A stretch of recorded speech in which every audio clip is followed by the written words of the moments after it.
You're now listening to Black Gold Radio Show.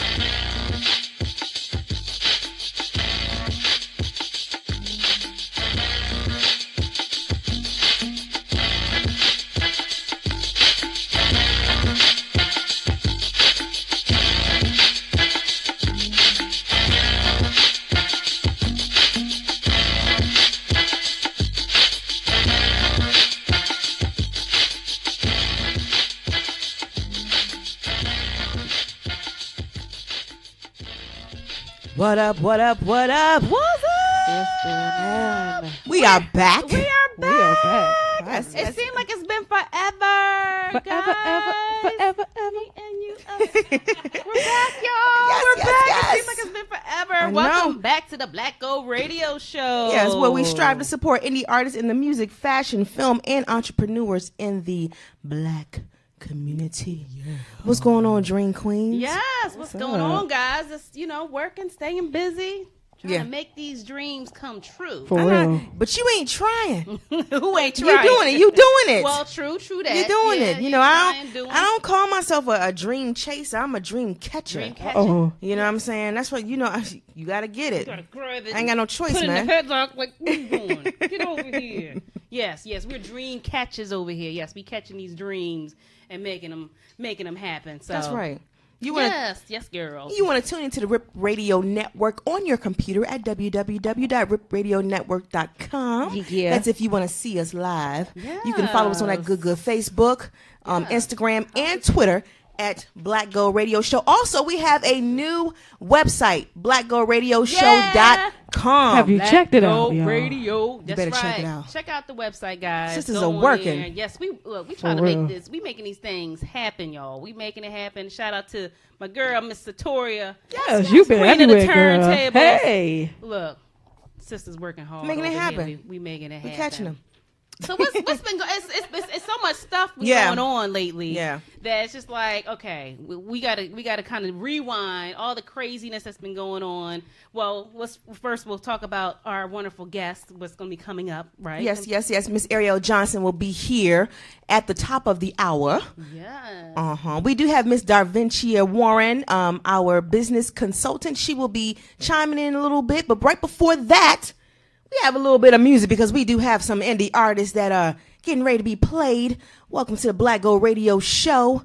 Nice Sunday. I'm just so happy that the rain is gone. Yes. We're happy the rain is gone. The sun is shining through. Yes, indeed. So we have a great show coming up. Like I said, we have Miss Arielle Johnson. She is the first Black-owned. Let me get this right. She is a Black-owned, first woman to own a Black comic book store on the East Coast. It's a comic book and coffee shop. Coffee shop, right. Based out of Philly. Philly in the house, yes. Yes. Things happen. So she's going to be our guest tuning in a little bit. And again, like I said, our tax and business consultant, Ms. And you just Darvincia. repeated everything I just said. I know, but we you get back to the music. You didn't say who Arielle was. You just said Arielle Johnson. I was going to talk about all that later on, but we're trying to stick on schedule. Okay, my bad. Okay. To the music. All right here on Black Gold Radio Show. Yeah.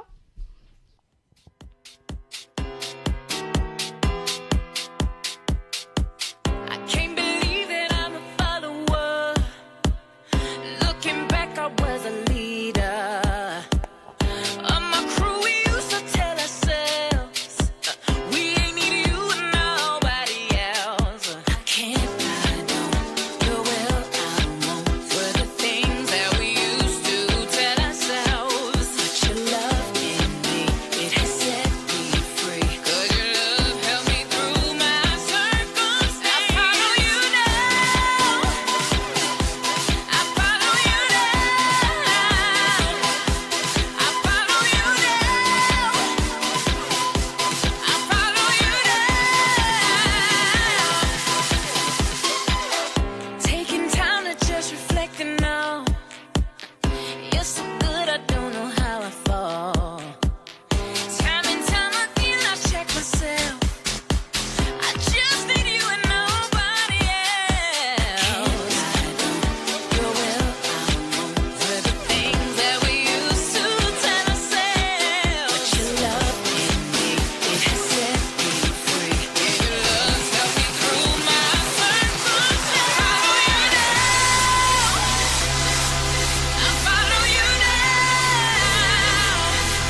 And we are back. We are back. All right, y'all. Welcome back to the Black Girl Radio Show. Welcome back. All right. So our topic of the day, we're going to discuss, like, everybody's been talking about this big issue or stuff that's been going on Facebook. Everybody's heard about the Facebook killer, Steve Stevens, and all the drama that has been surrounding that last week. I hate the simple fact that we have to even give this brother some shine. I But do why too. is his name the Facebook killer? Because that's how people know him. Y'all. If you say Steve Stevens, people are like, who is that? Right. So, but if you say the Facebook killer, everybody know who he's talking about. Yes. I hate the simple fact that some of these crazy people out here, they do stuff for the fame. Yes. And even though it's negative, they just want to get some type of shine. Right. So he's getting exactly what he wanted. That's the reason why he put it on Facebook in the first place. So that kind of comes back to the question of the day is, people, after the situation occurred, and people were saying, get rid of Facebook Live, Instagram Live, and everything else, because not just that situation, heinous murder. First of all, rest in peace to Mr. Robert Godwin, the 74-year-old man that was murdered on social media. Yeah. That I'm mad at myself for even watching that, because it was just like, when people. Did you watch the whole thing? Did you see it? Yeah. Did you hear the developments after that story though? But go ahead. Yeah, it's I a didn't. whole lot of stuff I that only happened. thing I saw was like, I think I saw up until they showed. I watched the it. I was victim, like, and my whole chest is like. I I was like, because I people can't say this watch stuff that. happens, and then I didn't really think it was like, is this really a murder? You think it's like a hoax or something. But when I saw, I was like, oh my god! I was like, no, they didn't. And then people sharing it, and then that's why I think a lot of people are so upset, because it's like on Facebook, you can't even upload a video or Facebook Live. It got copyright, infractions and all this other stuff. But then they're sharing a murder on social media. I'm thinking that maybe people were sharing it to be like, yo, look at this, look what just happened, not trying to promote. Well, you are promoting it, right? I mean, that was your relative. Like, if that was my father, are you serious? Like, I would not want anybody to see that. And it was just the fact that when people said that, I was like, is somebody really being? I didn't really think it was like real. I'm like, somebody really getting shot on Facebook. So now I clicked and I watched it, and I was just like, yo, oh my god! I was like, my whole stomach was like in knots. Like, I couldn't believe it. So, and then a lot of, of course, after that, people just like, ban Facebook Live, blah, blah, blah. But it's just like, I mean, the thing is that it's just people. There's good people and there's bad people. I mean, regardless, that's like saying ban knives, because I mean, you have people who are bad. They're gonna, ban guns. You can't control what people are going to do. And I just believe that social media is a tool used in the right way for promoting your business, promoting great things. What we're doing, like, if you go on Facebook Live talking to people, okay, yeah, but yeah, if you're on there doing crazy stuff, I just think that it should be monitored. Yeah, a lot right. I don't think it should be. better. I don't think it should be banned at all. Right. It should be monitored, and they need to figure out how can they, something triggers something whenever something like this happens. Yeah, I mean, So they just need to do a better job at that. But we want to hear from you guys. Yes. Give us a call, 301-288-3100, and I'm on point with the number. Yes, you today. got it. 301-288-3100. You know, 301-288-3100. So yeah, call in. We want to get you guys feedback. We want to put the topic out there, because there was a lot of, like I said, we're not trying to give that, that clown any type of fame, because he was just a straight, oh my God. But anywho, yeah. But in light of that situation, a lot of people with social media, people are using it in, different ways, good and bad. So we want to know, your thoughts, your opinions on it. Call in. And that's let us just know. and that's just social media, period. Right. I mean, look at World Star Hip Hop. I mean, what type of ratchet, crazy, people getting beat down in the streets and all kind of craziness. But like I told you before we started the show, I need for Facebook Live to be better, because every time I try to use it for good, and I'm always out there promoting somebody's brand. Okay. And when I do that, it's you can't always blame it on the Wi-Fi. Okay. Facebook Live, you need to get yourself together. Right. Because I'm out there doing, good in the community, and I'm trying to, lift people up, and you making me look crazy. So Right. please, get it together, Mark. Right. Get it together. Mark, right. But the thing is together. that's weird. African Americans can never be in the news without people twisting up the story, man. I mean, they told me this man, the lady that spoke about the old guy, they was like that was his baby mother, and the girl said they was dating since they was 16. I heard about. What? Yeah. The guy who got killed? You missed. Yeah, now they digging up the man. I mean they digging up stuff. You know what I'm saying? Rest in peace to this man. Now exactly. Who cares? The side chick is coming out saying, like, I heard that little. My baby dad. I was like, really? Let this man, have some. Wait a minute. The side piece is 16. She was 16 when they started dating. They said that Mr. Godwin was dating a young lady, very young. And I was like, I saw that story. He ain't the only old man that do that. So, I mean. Exactly. You know what I mean? What does that have to do with him being, you know what I'm saying? It's like, let's not shame him. Like, it's like that. What does that have to do with him being brutally murdered? Exactly. She just dated the sugar and got the extra sugar. I mean, you know what? We don't care about that, though. At the end of the day, who cares? We don't care about that. And shame on her. Shame on her for coming out and doing that, at this time, I mean, because I guess she wanted everybody to know that he had a kid. But if she wanted everybody to know that, So she's trying to get a check. I don't know. What for what? I mean, boo, girl. You shouldn't have been slutting it out at 16, okay? Boo, we moving on. We not giving you no type of nothing. Yeah, get yourself together. You and Mark, y'all get yourself together. How about that? Lord. Shoot. We try to, like, you know what I mean? We try to show this man some, I don't know, but people just come out the woodworks with all types of stories after just to get a little notoriety. But I was like, when I saw that story, I was like, really? I ain't see that mess. Yeah, good. You didn't need to. Yeah. It was unnecessary. But but like I said, y'all call in. Give us your point of view on social media. Is it, it can be used for good. It can be used for bad. There's a lot. It was like another story where there was actually a young man who accidentally shot himself on Instagram Live. And that's another situation. It's like, okay, people are using it for, of course, they want attention. They want, but it's like, okay, so how do you deal with that type of situation? But yeah, this is crazy. Yeah. But what we want to do right now, we do have an absent member at the table, Ms. Darvincia Warren, our business consultant. She was here a couple of shows ago. We decided to bring her on because we really value this young lady's opinion on all kinds of stuff when it comes to building your business, your brand, and taxes. Ms. Darvincia, are you there? She's on the line. I'm here. Hi, ladies. Hi. Hey. Hello. How are you? Now, we know that you are out working. Well. We know that you're out working. Yes. And you don't have a lot of time. So we were like, let's she's going to have to call in with her 3 minutes and give us what you got, sister. Yes. I'm so sorry I was unable to make it. But, with this time of year, my last-minute filers are beating my door down. So, yes, I am here at the office. But I did want to call in and just give you – I've noticed over the last couple of weeks, a lot of people have been saying, I know I'm just going to file a tax extension.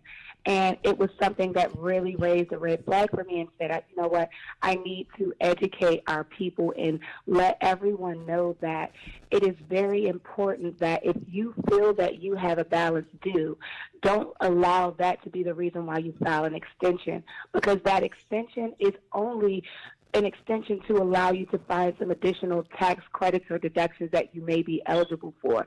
It will not minimize the balance due nor release the penalties that are assessed if they are not filed by the 18th. So I just wanted to tell everyone, if you have not filed an extension, please go consult with a tax professional and get that return submitted, because you will be assessed with not just non-filing penalties, but that balance due interest penalties will be assessed from the date of the 18th if they have not been submitted. What are the penalties? Like, do you know what how much the penalties are? Is it per day? I can break it down for you. I mean, anyone that wants to know in detail how it's actually determined, I can go over it with you. It's pretty complex, but it's a percentage based on the amount of income earned, as well as the date from the date that it was supposed to be submitted, which was the 18th. So they start to accrue from that date. I could give a scenario, but it would just get a little too detailed. But anyone that wants information about it, you can always email me at info@dwtaxprep.com or send me a message on Facebook. Everything is DW Tax Prep. But, you know, that's something that I really, really encourage. If you're not familiar, if you're not sure, give me a call, give your tax professional a call if you have someone. But, you know, it can get a little complex for me to go into it right now and only have a short amount of time. But there was one other thing that I did want to educate people about. I think a couple weeks ago when I was on the show, I did give some information about the DC renters tax credit that basically allows DC renters, and if you're not a homeowner, you still have that option to get credit for the amount of rent that you paid. But there's another one that I wanted to educate our Maryland taxpayers about, and the reason why I want to give them that information now is because this one is something that actually requires action on your part. So it's similar in form, just like the DC renters credit. However, it requires you to submit an application to the State Department of Assessments and Taxation. So it's also to give you credit for the rent that you paid, but it requires an application. So you can, like, again, call me. My direct phone number is 301-456-7943. That's the office number. Or email me or talk to your tax professional to find out what you can do to apply for that credit, because if you don't have that application in prior to September of this year, you won't be able to get credit for it the following tax year. Okay. Yeah. Now, question. So, yeah, if you rent in Maryland or in DC, you can get a tax credit back on how much you pay for rent? You absolutely can. That is Again, awesome. It's a percentage. But yes, you can. Absolutely. That is awesome. So, okay, so we know that you're supposed to have filed by the 18th. Now, if you have not filed, is it too late to file an extension? And when does it become too late to file an extension? Yeah. So the extension should have been filed by the 18th. You still can file an extension. However, any penalties that would have been assessed will be applied between the 18th and the date of that application for the extension. Okay. Now, so you will have to be responsible for that if they are assessed. And that's for a personal and business tax too? Taxpayers think that they may have a balance due and they end up not having it. But I think it's very important, if you're not sure, to just get it done right away. Okay. And that was in regards to personal and business, correct? Personal and business. Okay. All right. More so for business owners, because the possibility of having a balance due is higher than the risk of an individual taxpayer. Yeah. Okay. Yeah, I'm about to call you, girl. I got some questions. Yeah. And if you're a business owner, if you're a business owner, that credit for renting, does that apply to business owners as well? People who are renting business space in the DC and Maryland area, or is it just for apartments or just personal? From my understanding, it's for homeowners and renters of personal property. But that's a great question. I'm going to do some research, and I'll make sure that I update you guys on that. Great. Yes. Thank you so much, Darvincia. We wish you were here. I know. We haven't met each other think yet, but I'm going to call you. I'm going to call you tomorrow for real. I need some answers, so I'm going to call you.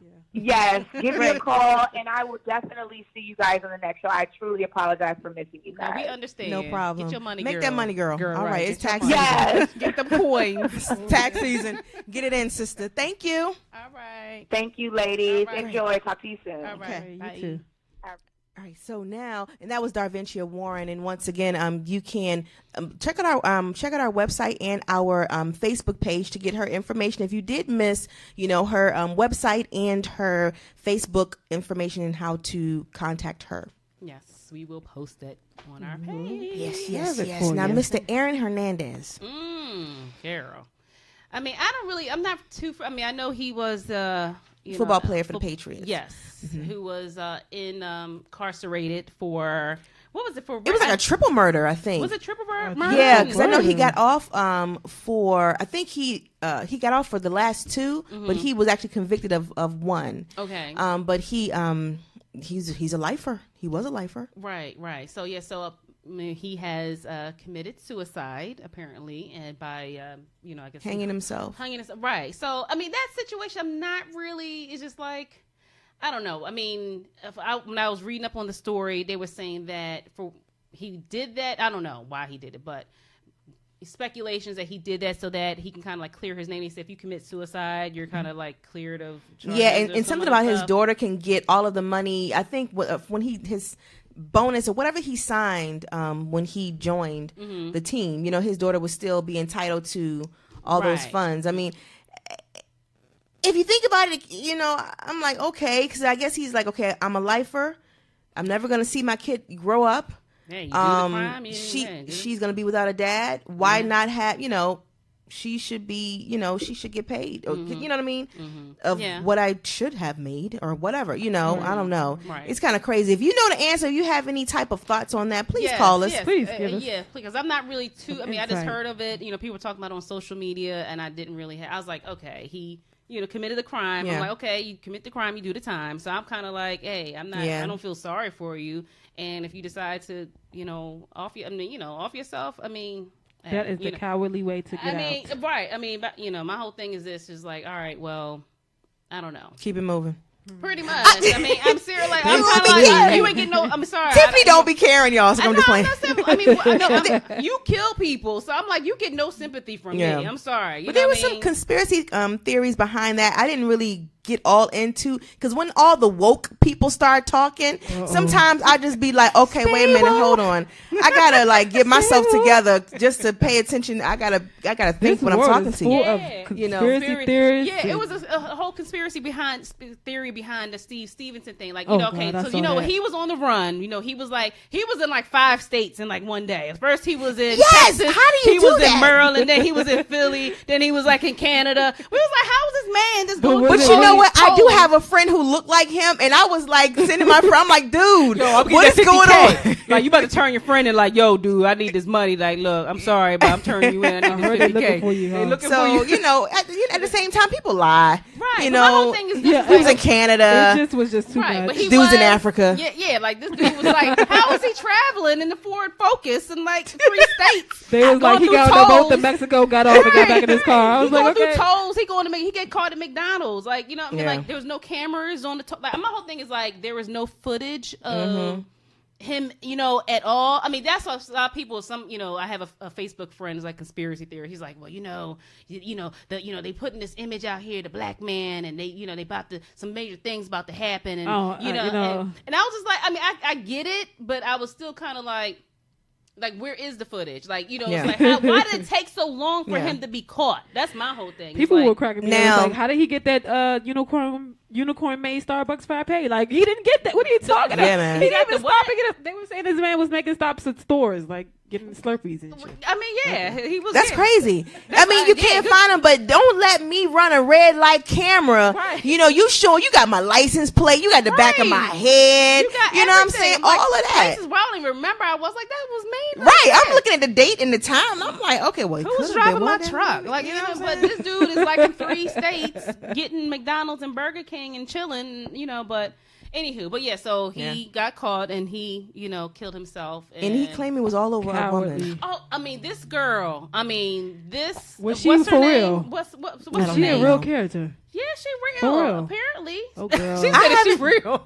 I mean, apparently she's real. That's she was terrible. on, like, actually, her and the family of Mr. Godwin met up because, of course, he's trying to blame her, like, just because I think her name was Joy Lane or something like that. I don't know. Yeah, that was like a street. Joy Lane. That was her name, apparently. And, like, really, honestly, when I watched the video, he made that old man say her name before he shot her. Before he shot him. I'm just like... Let me tell you this. You know how many breakups I had? You think I'm going to go around here and shoot everybody? That'd be a whole lot of people. Like, I mean, but seriously, like, mental illness is, like, is really, really... It's horrible. Especially, like, in the black community. Because... But why is it be in the black community? It's in all communities. Well, it is, but we don't never want to talk about... We don't want to get help. We just kind of, like, go pray about it, go take a nap, and then you be okay. But at the same time, this dude, he needs to take responsibility for his own actions, and don't blame it on some woman. If she dumped you, if you had a bad relationship or whatever, you know what I'm saying? That was something going on with that. Yes. You know, that's just you not saying, okay, you know what, I messed up in a relationship or whatever. That's him not waking up taking his medication. He just then stopped taking his medication for a week,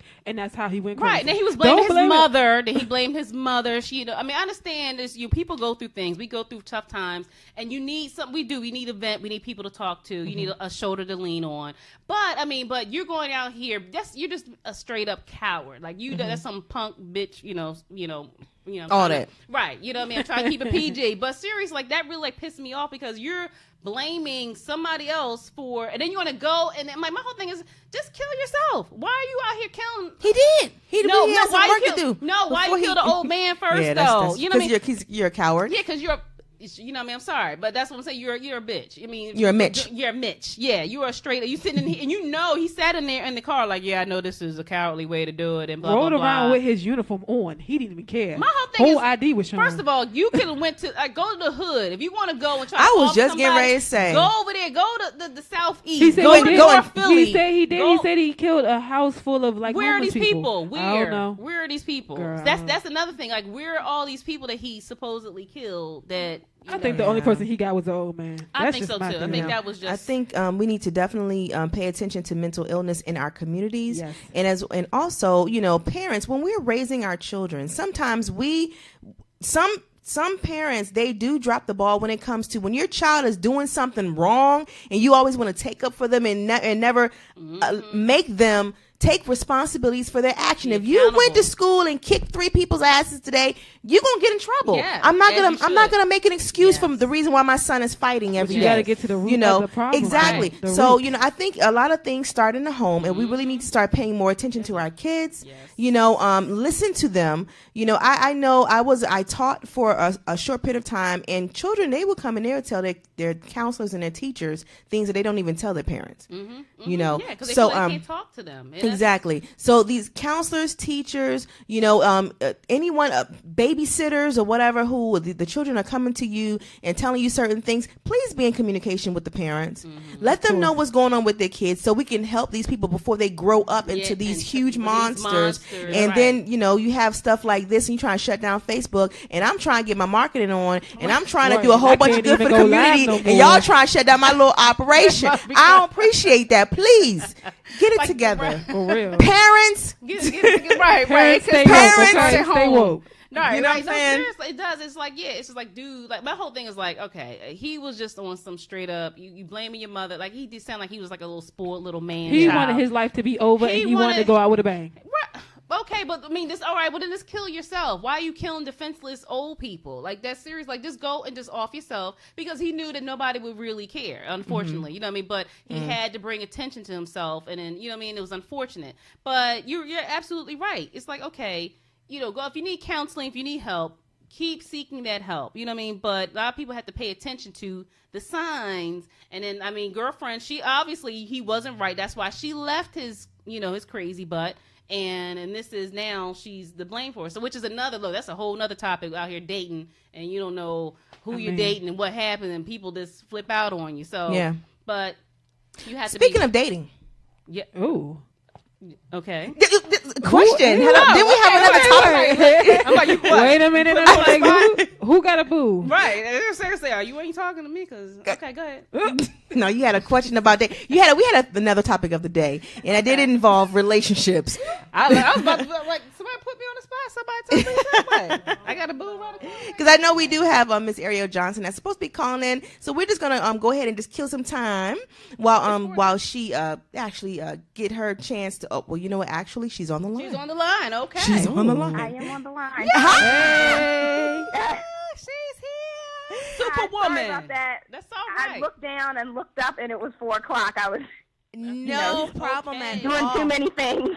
We understand, no problem at all. We want to welcome to the Black Gold Radio Show the first Black CEO of a comic book and coffee shop in the city of Philadelphia. Yes, my hometown. Miss Arielle Johnson. I mean, and the name of your store is, I don't want to mispronounce the name, so please. It's that is what everybody says. It's Amalgam. Okay. Amalgam. Okay. Amalgam Comics and Coffeehouse. Thank you. Okay. The CEO and owner of Amalgam Comics and Coffeehouse. Thank you so much. Welcome to the Black Gold Radio Show. Yes. Thank you so much for having me. You are doing big things, sister. We are so proud of you. And you know, when I first read the story on you, the first thing I thought about was when I was a little kid, you know, growing up, and you know, when I got introduced to comics through the paper. through the regular Sunday like paper. The comic strips? Yep, the Sunday paper. And so when I was a little kid, I remember whenever my mom would bring the paper home, I would always want to, look like her or look like the grown-ups and read the paper. But the only thing that really interested me was the comics. Of course, all kids So, do. so that's how I got introduced into the comic world. And just to know that you have a store that you can sip coffee and read the comics. Girl, I'm coming to visit. So yeah, just give us a background on, how you got started, why you got into this industry, and then, just go from there, I guess. Okay, well, I mean, I got into comics in middle school. I was about or let me say it this way. I got into comics because of Storm. Yes. Okay. And I was introduced to her character when I was in middle school, so around 11 years old, when the Fox cartoon came on. They used to come on in the 90s. Mm-hmm. And up until that point, I grew up watching things like Thundercats and He-Man and She-Ra and all that, but I had never seen a black woman, like, as a superhero or somebody, with powers or, stuff like that. So when I saw her character like on a commercial, it wasn't even the show initially, I was right away, it was like, I am going to watch that. And just fell in love with her. And as I got older, I just wanted to learn more about her. Knew she was a comic book character, so figured if I want to know more about her, I need to actually read comics. So that's what got me into comic books. And my routine when I was in college, I went to Temple right here in Philly. Hey, TU. And TU. That's right. And I got into a habit of buying books at my local shop and going across the street to this dope coffee shop called Crimson Moon. And that was like my routine. I would buy my books and then go right across the street, get a hot chocolate, and just chill out and read everything that I bought like in the coffee shop. Mm-hmm. And what happened is that the coffee shop closed, and I was really at a loss when that shop closed, because like I said, it was a really dope spot. It was owned by a young black woman. She was probably the same age that I am now when she owned that shop. And you could just tell she had taken, time, and everything in that shop was intentional, from the furniture to the offerings, like from the music choices, like what was playing, what she'd have playing on the radio, like everything, was just intentional and just created like this just warm and inviting space. And when she closed, I really felt like I was losing a second home. And so that's what gave me the idea. So I was in college when I got the idea. And basically it was just, I wanted to, the way that I felt in her shop, I felt like it would be cool if you could feel that way in a comic book store, because I like comics. I'm geeky. I like having conversations, talking to other people who are also reading comics. So it's like, man, it'd be dope if you didn't have to look for another space to be that communal space. Like, what if the comic book store was that? So that's really where it started. And then, fast forward 12, 13 years, I was at a place where it made sense to actually try to make it a reality instead of just kind of talking and dreaming about it. And that's where we are. Wow. So now, how old are you, if you don't mind me asking? Oh, yeah, I'm 34. 34. Okay. All right. Because I didn't know, like, the age, because you mentioned your age. And so how, like I said, just like Satori was saying, I got into comics. My brother, oh, my God, Tony Yancey, I should tell him to make the tune in. But my brother was the biggest comic book fiend ever. Like, he collected comic books, and he actually drew the characters, and he had a huge collection. And Storm was, like, she was everything. And I was just like, who is this super woman with white hair and this leather? And I was like, she is, even to this day, I'm like, I love Storm. So when Satori said you were going to be on our show, I was like, this is awesome. So how, from so where you are now, and opening up your establishment, what type of, I guess, obstacles or adversities did you have to overcome to make this happen? Oh, well, first off, it's kind of, you got to kind of overcome yourself, because there are a million and one reasons not to do something like that. Not like, there's not even just a comic book store, but any thing that has risk attached to it. Right. You know, because it's scary. You know, it's you know, it's not certain. Like I said, there. You know, so you are kind of putting a lot on the line that you may or may not be successful at. So first of all, you got to kind of get out of your own way a little bit and give yourself a chance. But just the normal obstacles, you know, like funding and things like that. You know, trying to piece together the money to make it happen. You know, and as a Black woman, you know, I had instances where I, you know, had to present to a loan committee or something like that, like trying to prove my idea to, you know, a board of people who have the money, and I'm trying to get them to give me the money. Right. So that, you know, that's one thing, which is like normal for business, but being a Black woman, I noticed the difference because clearly in those rooms, those board situations, those loan committee situations, there was not necessarily anybody in there that looked like me. So again, it's like you're walking into a place where you already feel like an outsider. You haven't even, you know, done your spiel kind of thing.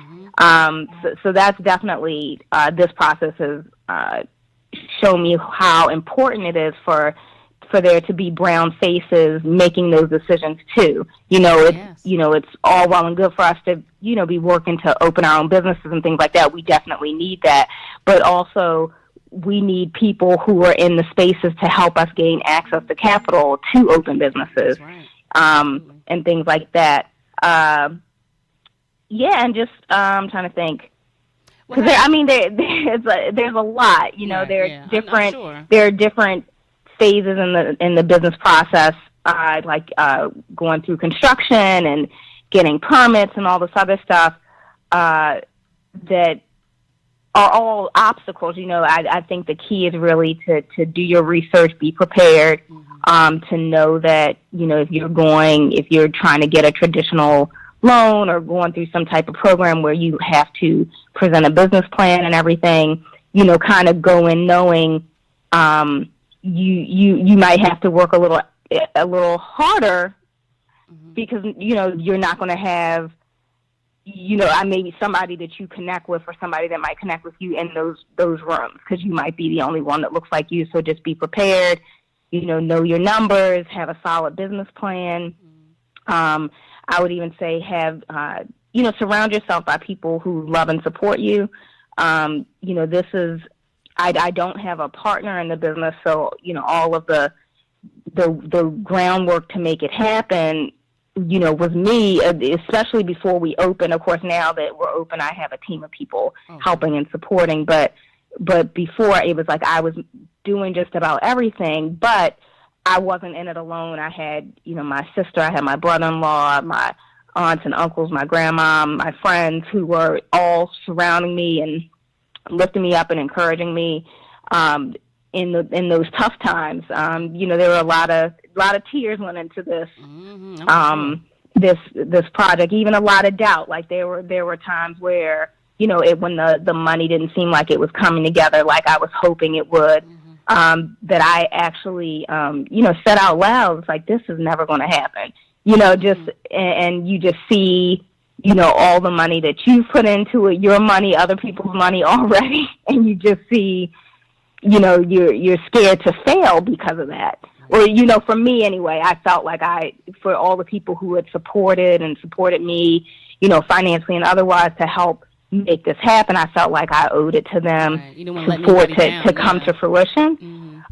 So when things didn't seem like they were working out, and when, you know, other funding avenues seemed like they weren't going to work out, and so then you're just looking like, well, if that doesn't work out, I can't finish, or I can't, you know, I won't be able to get the store open.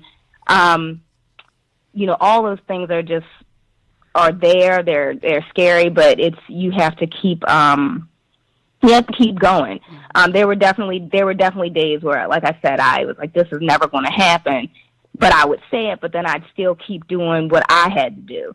And it's like, okay, well, now they're asking for this before they'll consider giving me that loan. So I got to, get this done. And I still have to make this phone call, and I still have to do that. So even in the face of this fear of like it's not going to happen, you still have to do the work to make it happen, Right. or it really won't happen. You know what I mean? So it's like a really confusing time, because at the same time you're working towards it, you want it to happen, but yet at the same time you have these doubts, but at the same time you're still doing the work. Right, yeah. Like yeah. it really is.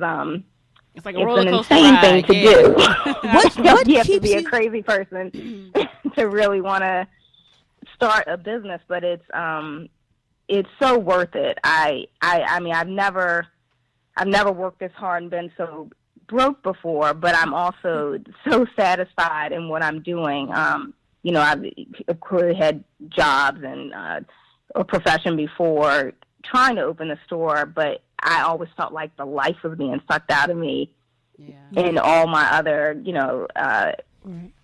professional jobs. And now I feel like, again, like I said, I'm tired.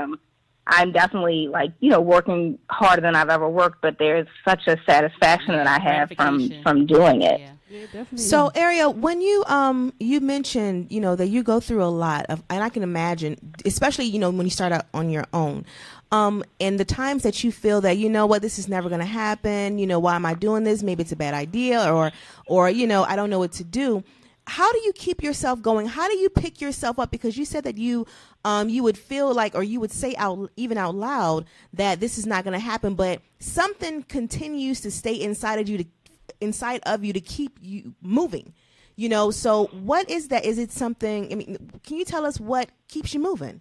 Even when you feel like it's not going to happen, you just still like, okay, I just gotta keep going. Yeah, I mean, like I said, my family, my brother-in-law and sister were my shoulders. When things would go wrong, they were the people that I would call and, basically boo-hoo to them. And, they'd listen and they'd comfort me, and then they'd say, well, okay, now, so what's your next step? What do you need to do? Kind of thing, to just kind of keep me focused on what the end goal is and not get so caught up in what it looks like now. Right. Mm-hmm. And then also praying, saturate everything in prayer. I fasted during the construction portion of getting the store open. Once we got our retail space, there was a good amount of work that had to be done to make it fit for our use, like how we wanted to use the building. And I was having very real issues with my contractor. Just, he's kind of jerking me around and things like that. And a lot of when I thought it just wasn't going to work also had to do with just the construction work not getting done on time, because all of that is costly. It's like for every day that the store's not open, you're losing money. But you still got to pay rent. You still got to pay this person that's supposed to be getting the work done. And so I was just like in a very weird place, and I never dealt with a contractor before. So there are definitely things I know now about the process that, I think I'd have a smoother time if I, get an opportunity to do something like this again. But at the time, I was just so just kind of at the end and not knowing what to do that I fasted. So I fasted until construction was complete, which ended up being about 2.5 months. So I fasted from meat during that 2.5 months, which is like one of the hardest things I've ever done, because I'm very much a meat eater.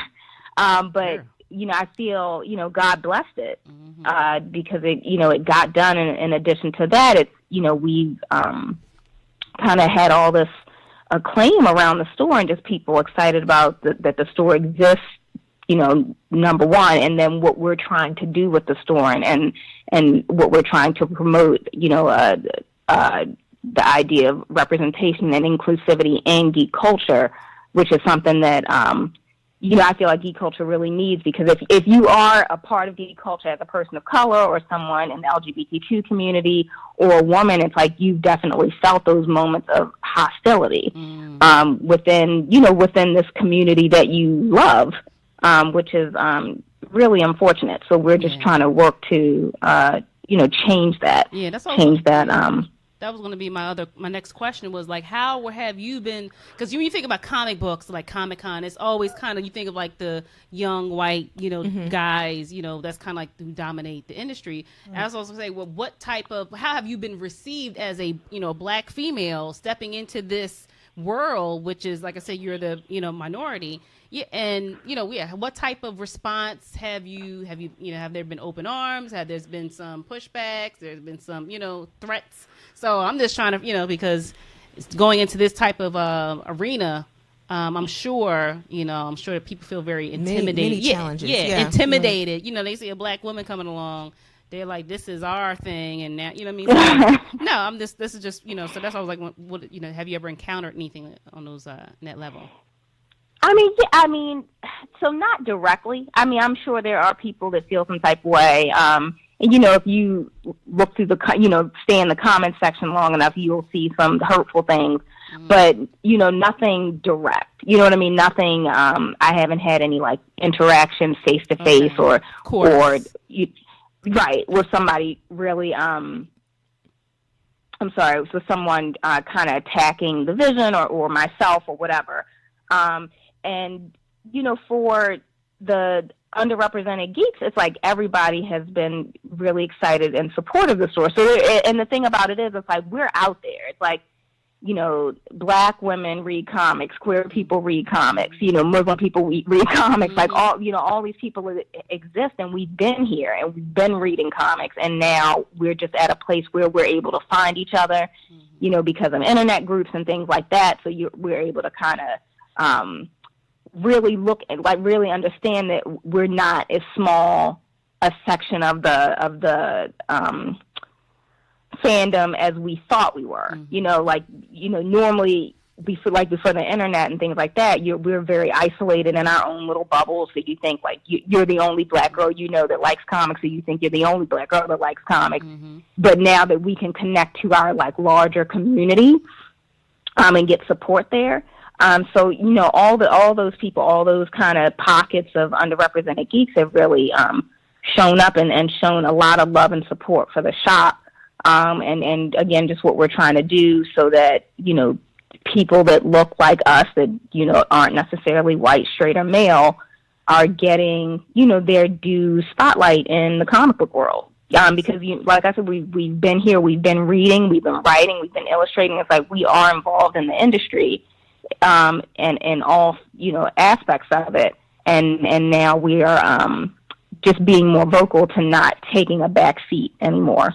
Good. What is your big seller? Because I feel your biggest seller right now. I feel that almost every quarter there's a new Marvel movie that's coming out. So right now, what's on top? People are really still on Black Panther. So Black Panther's a big seller for us. The new book America. Both of those are Marvel titles. And America is a queer Latina superhero, and so that book is also very big. The book Black, I'm not sure if you are familiar with that. It's about it's taking on the idea of with these police shootings and violence being done in black communities to unarmed black people, when the cops or whatever are describing them, like I think when the cop that shot Mike Brown, describes him as almost in superhuman terms, describes his size and he kept coming, and he was so strong, like those kind of things, kind of attributing these superhuman traits to us, to justify gunning us down. Well, this book kind of addresses that, because the protagonist is a young black man who is bulletproof, and so it is a world where not all black people have superheroes, but the only superpowered people, are black. So it's taking that idea, well, what if those superhuman attributes were true? What would that look like? So it's a really poignant book, What's and the they name of the book have again? some of the most powerful covers I've ever seen. If you haven't heard or seen that, you should definitely check it out. It's black. The publisher is Black Mask. And trying to think, Saga is another big seller for us. The Wicked and Divine, Rat Queens. Off the top of my head, those are the ones that are coming to mind. But yeah, but our customer base, in addition to the big two, the regular superhero stuff, we have a lot of people who come in looking for that independent voice in the comic book world as well. Yeah, I think it's amazing how the comic world has taken on social issues and put it there. That's really amazing. And in these times where we live in now, it's kind of crazy. But I'm glad that there is a book out there that's countering some of the craziness that's going on. For those of our listeners who live in the Philadelphia area, can you please give them your storefront address so they can know where to find you? We also want the people who are not in the Philadelphia area, who want to follow you on your social media outlets and your website. Could you please give us your information so that they can know where they can look you up as well? Sure. And then again, the name of the shop is Amalgam Comics and Coffeehouse. We are located in the Kensington section of North Philadelphia.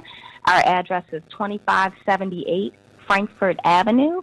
That's at the corner of Frankfort and Huntington. For those familiar with the L, if you get off at the Huntington stop, we're about 3 blocks away from the train. For social media, Amalgam Philly, AMALGAM. PHILLY, and you can find us on Facebook, Instagram, and Twitter. Our website is not live yet, but we are currently working to get that done. So if you follow us on Facebook, you would get any updates on events and things like that. In the shop, also, you'd get a notification of when the website is live. Nice. And you also have a free comic book day coming up. We do, yeah. So Free Comic Book Day is a national event. It's always the first Saturday in May. So this year it's going to be May 6th. And our store will be open from 8 a.m. to 8 p.m. We'll have a special promotion. If you spend $25 or more, you get 10% off of your total order. There will be free books that are being given away. So for you to kind of see what the publishers have coming up for the next year.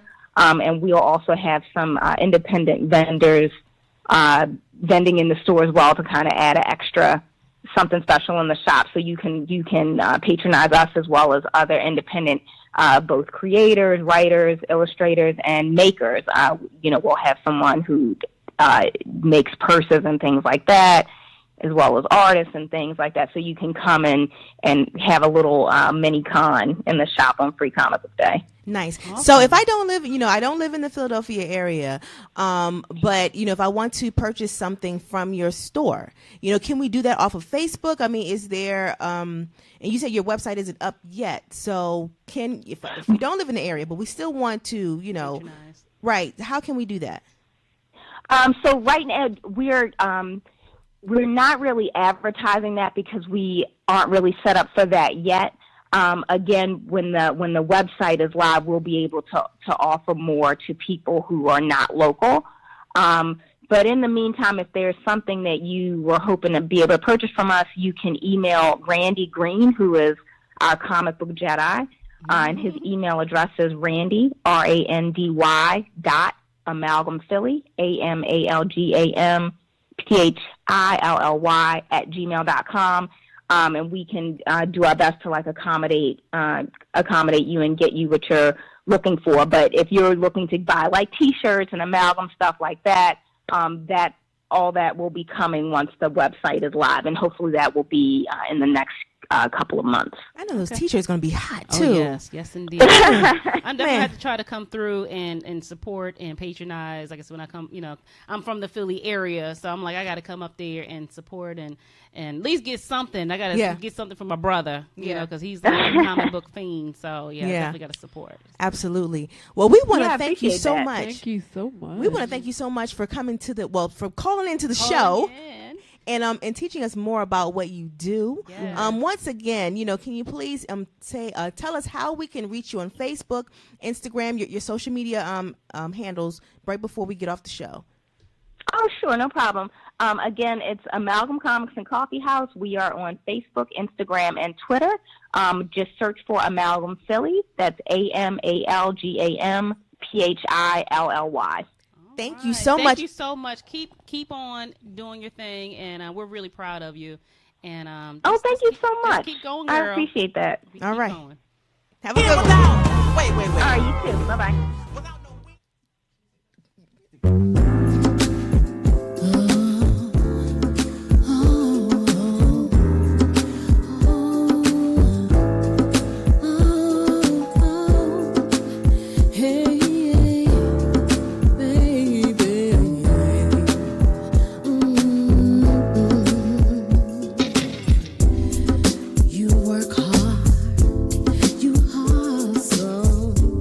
So we can make it happen.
Let me be your comfort, baby. Let me hold you in my arms.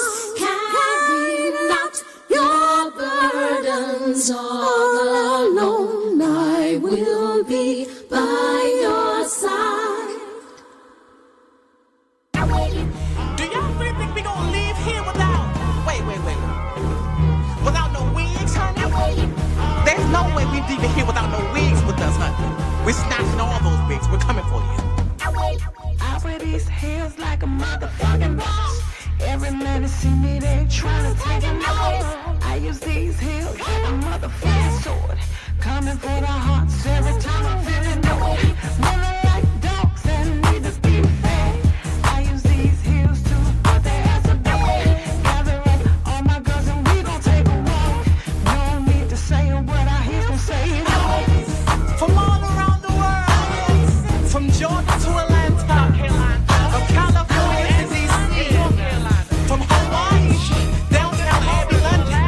I want everybody to go into their closet and grab your heels and run. We will unite together as one, and no one, I said no one, will put us under. How about that?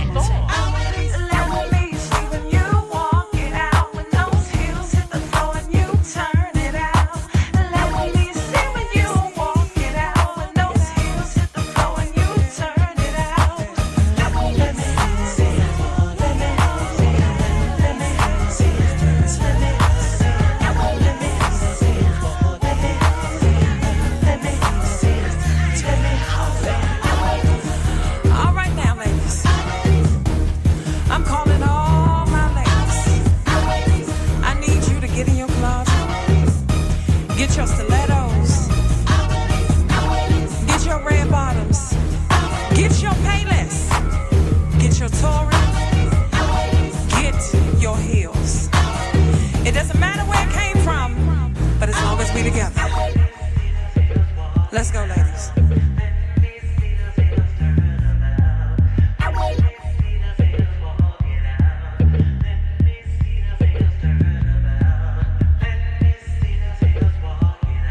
That's a nice walk with that bass line, honey. What you think, Miss Juliet? Well, you know what I think. If you can't wear them, don't put them on. Then you know you right. People wobbling around, falling around in these heels, honey. We got a storm. We got time to play with these people. We gotta get ourselves together. This is the season for us. We come to the storm, we're gonna sit down. Several seats. We here.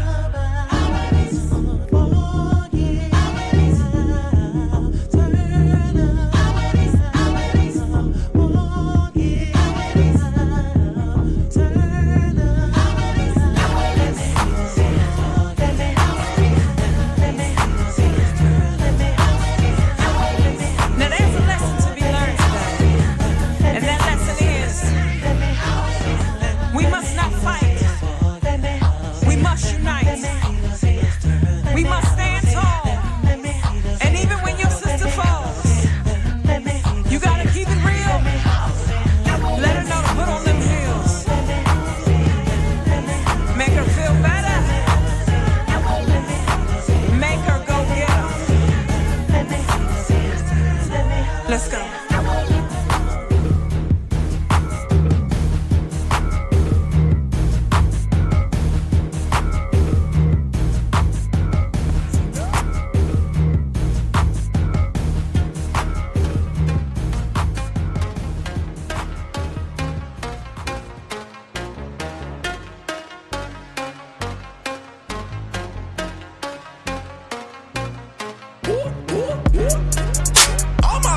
Kamikaze, bruh. I'm the nappy Johnny Bravo, bruh. Every day should be like Hanukkah. Tryna be nice, but you leave me no option, bruh. Let me turn on my flex. I don't know about you, but hey, I got next. I don't know about you, but hey, I got next. Don't make me go and turn on my flex. Out the crock pot like amigo. Better not with my amigos. She said she singing suck, I'm trying to see them. She said, boy, where the hell the C-nuts? Up and down before, trying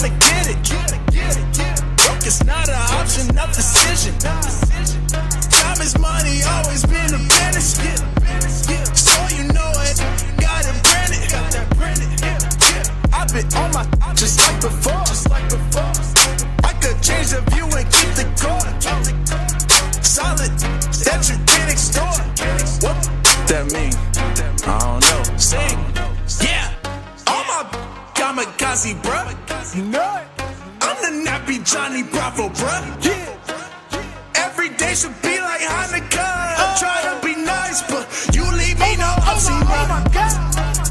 Let me turn on my flex. I don't know about you, but hey, I got next. I don't know about you, but hey, I got next. Don't make me go and turn on my flex. Hey, hey, let me turn on my flex. I don't know about you, but hey, I got next. I don't know about you, but hey, I got next. Don't make me go and turn on my flex. Oh, snap. Who that be? Yeah. Pass the mo, it's player one. Young nigga never really had nothing. Hoes faker than the idea, McLovin. This for the have-nots. Eating that jack in the box, but you trying to hit the jackpot. Said it couldn't be done, and it be done if you stay the mascot. Man, we playing this season, no sesame. I just try to keep it simple, like I'm on Sesame Street. Indeed, I'm turning on my flex, like I'm Mr. D. Life is like a box of chocolate, should get from seeds. Good. I never ever plan to lose. So pardon me for my attitude, and I just get it while I can. Life is like kid games. You don't wanna kick the can. I'm in it. I'm a kamikaze, bruh. You know it. I'm the nappy Johnny Bravo, bruh. Yeah. Every day should be like Hanukkah. I'm trying to be nice, but you leave me no option. Let me turn on my flex. I don't know about you, but hey, I got next. I don't know about you, but hey, I got next. Don't make me go and turn on my flex. Hey, hey, let me turn on my flex. I don't know about you, but hey, I got next. I don't know about you, but hey, I got next. Don't make me go and turn on my flex. I got next. I got next. Shout out to Inglewood, California, y'all. Yeah, man. Right here on the Black Girl Radio Show. That was an awesome interview with Arielle. Yes, it was. I'm very proud of that sister. You know, I the next time I'm in Philly, I'm coming through. Yes, I'm gonna come through. Supergirl cape. That's right. Storm. Yes, we're gonna get dressed up. You know, we need a curvy woman superhero. All of you people out there who are artists who draw comic book heroes and stuff. We need a curvy superwoman hero. And she gotta be bad. I'm gonna beat you up with my boobies. Bam. What? I'm just beating up with the boobies. That's a special power. Like, yeah, it'd be like smack. Excuse me, like curvy girls that don't only just have boobs, okay? Like what, missiles come out of them or something? You squeeze it and then just missiles. Like bombs, how about your butt? I mean that too. I mean, hey, look, anything here, missiles coming out the butt cheeks. The boobs and butt are very, very. You know, hold on. First of all, this curvy superhero, she ain't gonna be plastic, so ain't nothing that you can remove. Everything is all natural. No, it's all natural, right? But you know what will be her superpowers? I don't know. But why we gotta be messing with the tatas and the babas? I mean, if you got it, leave it alone. It mesmerize the people. You hypnotize them with the boobs, and you know, get them to do what you want. You know, so when the bad guy comes, but you ain't gotta be squirting nothing from it and beating nobody with it and removing. No, we're not removing nothing. We gonna keep it sexy, but she can whip somebody's ass. How about that? Or do something. Yeah, I don't know. Okay, anyway, you are so brutal with the all the women out there who got all the women out, all the C's and up cups. You know what I'm saying? We sitting here like we sitting here holding our stuff like, girl, these are for loving. I be like, girl, no, these are for loving. Smother somebody. That's what it take them like. This is for nurturing. You been superhero? You been nurturing superhero? Like, no, but the thing is, don't mess with the boobs, honey. We just can't. Call in 301-288-3100 if you think that we should be banging people over the head with our boobs. Yeah, as a curvy superhero. If you are, we got boobs, we got butt. You curvy, you got thighs too. You know, we just don't have the boobs. It's the thighs. Look, we slim thick. Okay, I'm like, let's just keep it sexy, but we can do something else with it. I ain't trying to, you know, this is for loving. I don't know. She needs love too. Yeah. 420. Okay. 420 was last week. 420. We're gonna move over to the 420 last week. Yes. Shout out to all the people who partook. Who partook? Yes. It was wild, in the festivities. And they always say every year that people can go ahead and what's the thing? You can go ahead and light up and smoke weed on the front lawn of the White House. We don't do that. As a matter of fact, no. People always say that, but that's not exactly how it goes. So we in Trump administration. Well, there was a whole bunch of people was arrested on 420 out there passing out joints. I think they passed out 1,000, or they were aiming to pass out 1,000 joints to Congress people out there. Yeah, man, they locked their asses right up. That's all y'all asking for. You can't do that. You can't do that. How do you feel about legalizing marijuana?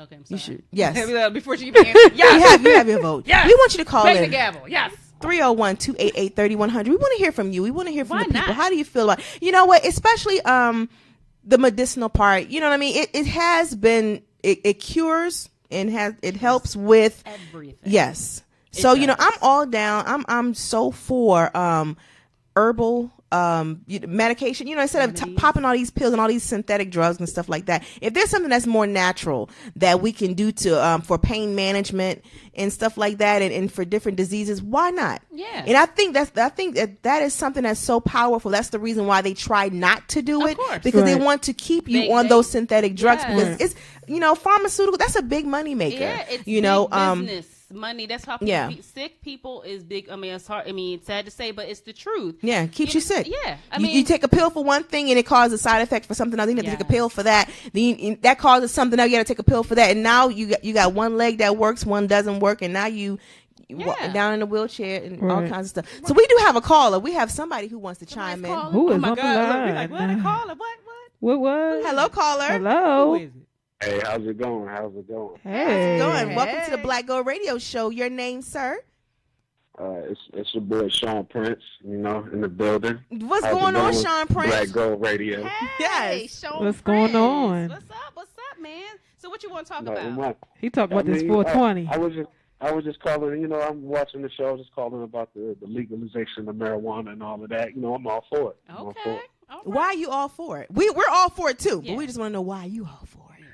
Because we've been conditioned to believe that marijuana is bad for you, when in all actuality, it's really better than all the medicines that they sell you over the counter and in the pharmacy. Yep. It has medicinal properties, it's pain reliever, hunger inducer, et cetera, et cetera. Yeah, absolutely, Sean. We're definitely in agreement with you, brother. Did you celebrate 420? I mean, did you hang out?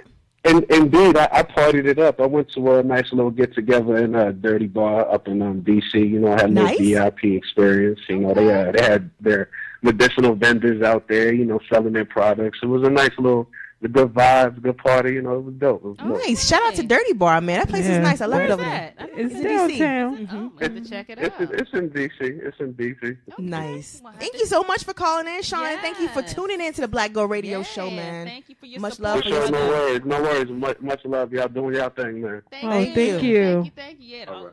The weed folks calling it like, yes, I vote yes. Everybody be calling in like. But no, really, seriously, I definitely think that I think things are actually moving towards that direction, for the simple fact that it's like Trump wants to do everything that Obama didn't do. For the simple fact that it didn't get that, it got a little bit far with Obama, but I think Trump is gonna push it all the way just because. He want to do anything that's opposite of whatever Obama did. He needs to smoke some weed. I mean, seriously. I think he's smoking more than that. He doing like that. Well, he needs He needs to whatever else he doing. He need to smoke some weed for that toupee to grow, that hair to grow underneath there. It might help that scalp. It might help that scalp. It might help. Look, it help everything. Get some cannabis oil. Just rub it all on. Look, I say yes, legalize it. But sometimes the kids in this area, especially where I live in Waldorf, and them kids there, they smoke the chimney off the building, y'all. I'm telling you, they can't go a day without smoking. Can't wake up without smoking. Eating breakfast without. That's a problem. Well, I mean, everything is my whole thing is this is a balance with everything, just like with alcohol. I mean, my whole thing is you gotta monitor your kids. It's just like you can't abuse it. Mm-hmm. But I mean, because if you smoke too much, you can get extra lazy. So if they legalize it, do you think there should be like an age limit on there, or a minimum age, like cigarettes? Is 18 for cigarettes and 21 for alcohol. Yeah. So what should be the minimum age to go out and purchase this if they legalize it? say what? You want to say 21? Okay, right along with cigarettes. Yeah, why not? I mean, I agree. 21. Okay. Even though that's not really gonna 21. So kids they gonna get it anyway. Well, kids buying cigarettes anyway. Right. I mean, they buying alcohol. Right. And I heard a topic too, just like how people drink with their children. Like I drink with my mother when I got 21. We go to clubs and stuff like that. My would you hit still look at me Would you hit a joint with your child? Somebody call in 301-288-3100. Would you hit a joint with your kid? Like, because you drink with your kid at a bar when they turn 21. They turn up with you, with your friends, whatever. But would you say, hey, let's sit on this porch and hit this joint? I would. I mean, honestly, if my daughter, like I said, when she's 21, if she said, "Mom, I want to hit this J with you," yeah, I would. Because my whole thing is this: I'm gonna be the type of mom like, look, it's an open book. I want you to come and talk to me about stuff. And I'm not going to be up here. I'm not going to say, well, look, you got to make sure you're, school, education, all that stuff. But it's just like I said with alcohol. It's if I have a glass of wine with my daughter, what's the difference? You know what I'm saying? So people like Sean Prince said about Sean Paul.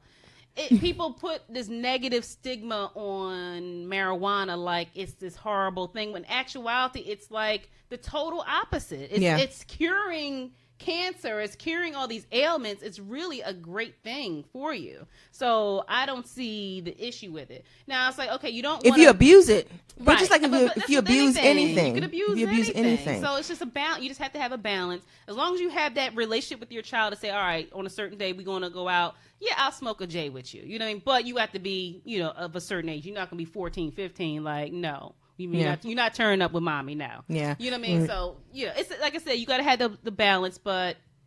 And for those of you who are, big activists, because I've met a lot of huge activists for legalizing marijuana. If you want to do that, take a stand. Don't be afraid. Reach out to your local officials. Actually, there are plenty of organizations out there that you can join, or you can kind of like, just partner with them to actually see what you can do to make this happen. They, like I said, it cures a lot of things, and it's better than all these synthetic drugs that are out there. I'm totally against the synthetic stuff. Yeah, I mean, it's a shame that when I do get a bad headache and I do got some stuff going on with me too, I do have to take pills for it, but it takes me a long time before I even take it, because it's like, I just don't like putting synthetic stuff in my body. Right. But, if it's something that is natural and it can help cure the world, heal the world, cure the why world. Not? Yeah. Why not, man? And it's like I said, marijuana is a huge, and the thing is, it can't be regulated. Like, anybody can grow it, so that is why really it's illegal, because anybody can grow it in their house, their home, and it's like, and people. My main thing is now that it's starting to be legalized in certain states. What about these people who have been locked up for selling that?